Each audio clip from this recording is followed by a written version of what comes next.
Welcome to today's video. Today we're going to talk about everything you need to know about OneDrive. So, before we used internet technology, files that you worked on would be created on a computer, laptop, desktop, Mac, Windows, Google Chromebook, etc., even Linux and Unix. So if you want to work on a file across computers, you either email it to yourself or you put it on a USB stick, a CD, floppy disk drive back in the day, or have a shared server, or even if it's on the same network, you'd share a folder between computers. Now, some of these solutions are simple, some of them are complicated. Now, to make it easier for yourself, or you want to have it in one place. So if you were constantly emailing it to yourself, then the amount of work involved to access the file creates extra time that you just don't need. And the fact that you can't just edit a file attached to an email causes another problem. Likewise, if you're having to constantly put it on a USB stick, you've got one version on your computer, one on a USB stick, one possibly on another computer. Or if you forget the USB stick, then you haven't got access to the files. So it causes a lot of headache based on that. So an easier way is to utilize cloud storage.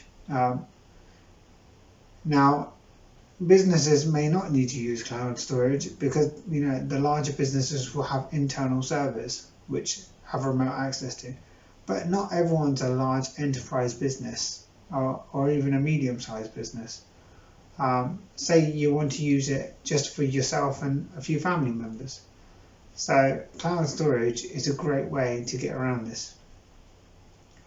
So whether it's OneDrive, Dropbox, or even Google Drive, free great solutions from 3 different providers work equally well. So today we're going to talk about OneDrive and everything you need to know about OneDrive. And some of these features are similar in Dropbox and Google Drive. So it's personal preference which one you want to use, so you can adapt this video for that use case. These solutions could, allow you to back up one or more folders. So for example, with OneDrive, you can set your desktop, your documents and your pictures to back up automatically so that they were available locally on your computer as well as in OneDrive. And I know at least with Google, with Dropbox, it has the same functionality. So that you can access the files between your computer and your Dropbox account. So, which also means that because that is a server but based in the cloud, solutions with cloud storage mean that you can access them on a second computer. So if you work on a desktop at home and then you go around with a laptop, the files are saved in one place. You can then access them on that second device within seconds. You do need an internet connection, but in 2022 it's quite common to get an internet connection, whether that's from your mobile, whether it's directly, whether it's tethering from a mobile to a laptop or a desktop, or whether you get onto Wi-Fi at a restaurant and so on. Now people would start talking about the security. That's a side conversation that we could have a video on, but in today's video we just want to keep it basic, talking about OneDrive. Now our next point, what about SharePoint and OneDrive? Now if you use the business version of Office 365, compared to Office 365 Family, you've got OneDrive and SharePoint. Now, OneDrive in the business works similar to OneDrive in the Family Edition. You create files, they're in your one place, whereas SharePoint is a shared area, like a shared company drive, that you and your colleagues can access. So you don't have to share files, they just can access those folders and files when they need to. Likewise, you can lock down those folders as well. So the difference between SharePoint and OneDrive is OneDrive is for one person, SharePoint is for a shared area. The rest of the functionality is very similar, but compared to Office 365 Family and Office 365 for Business, if it is in a family environment, utilize the Microsoft 365 Family. However, if it's a business scenario, then use the Office 365 Business. The reason for this is that Microsoft have a limitation of connecting one personal or aka family account on a computer. So if you need to use a second family account locally on the computer, that's not possible without workarounds. Whereas with the business one, you can add more than one. Unlike the family one, the business one is always a paid one, whereas the family one is a paid and a free one. And with the free one, the very basic package with the free one is 5 gigabytes. If you've been a long time Microsoft user, then you might get 15 or even 25 gigabytes for free.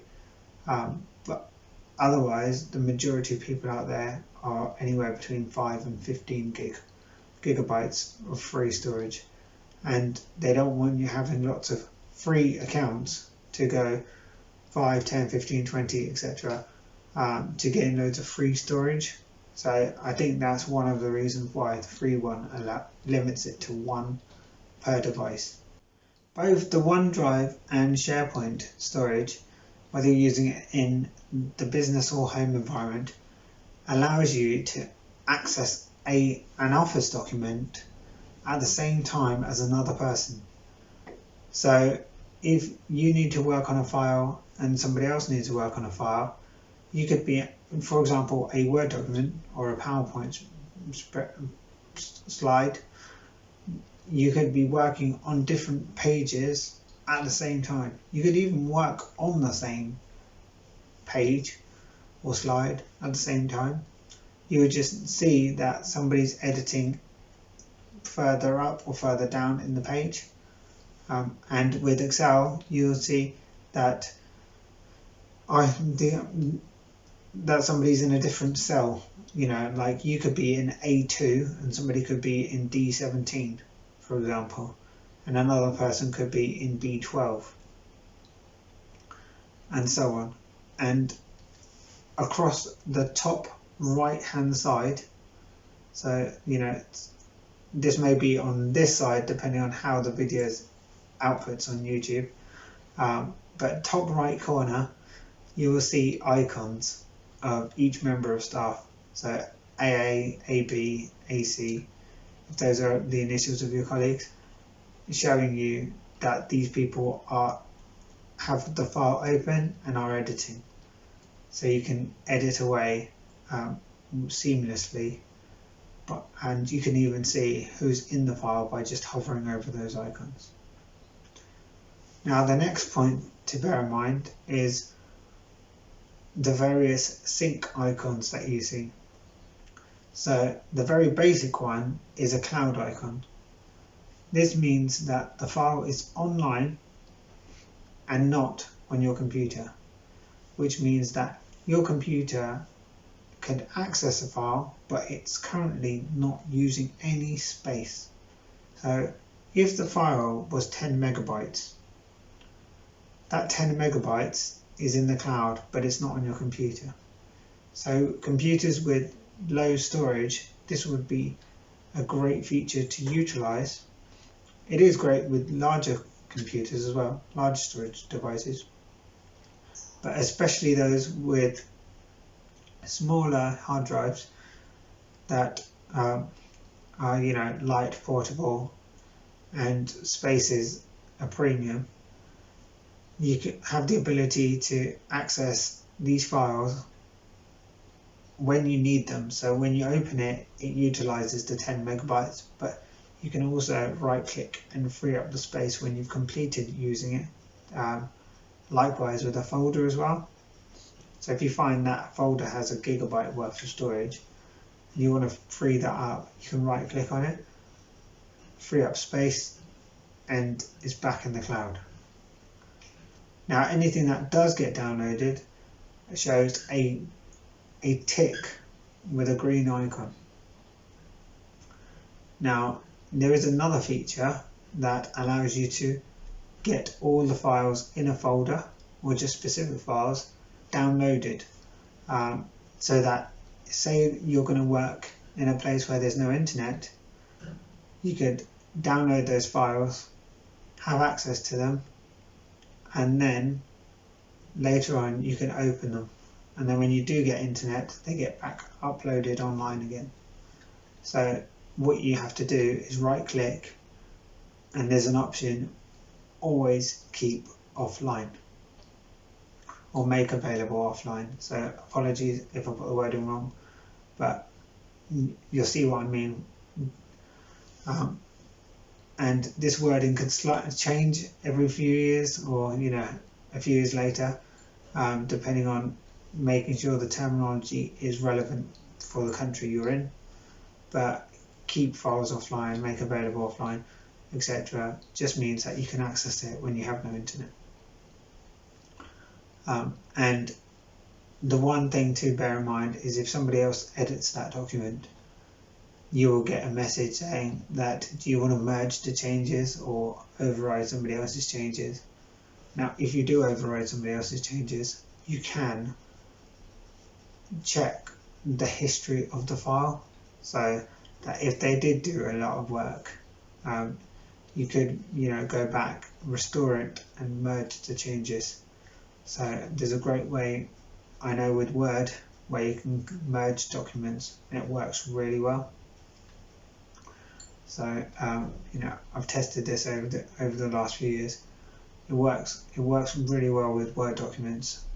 With Excel, it's a case of analysing the data and seeing whose relevant cell information is useful and whose is not.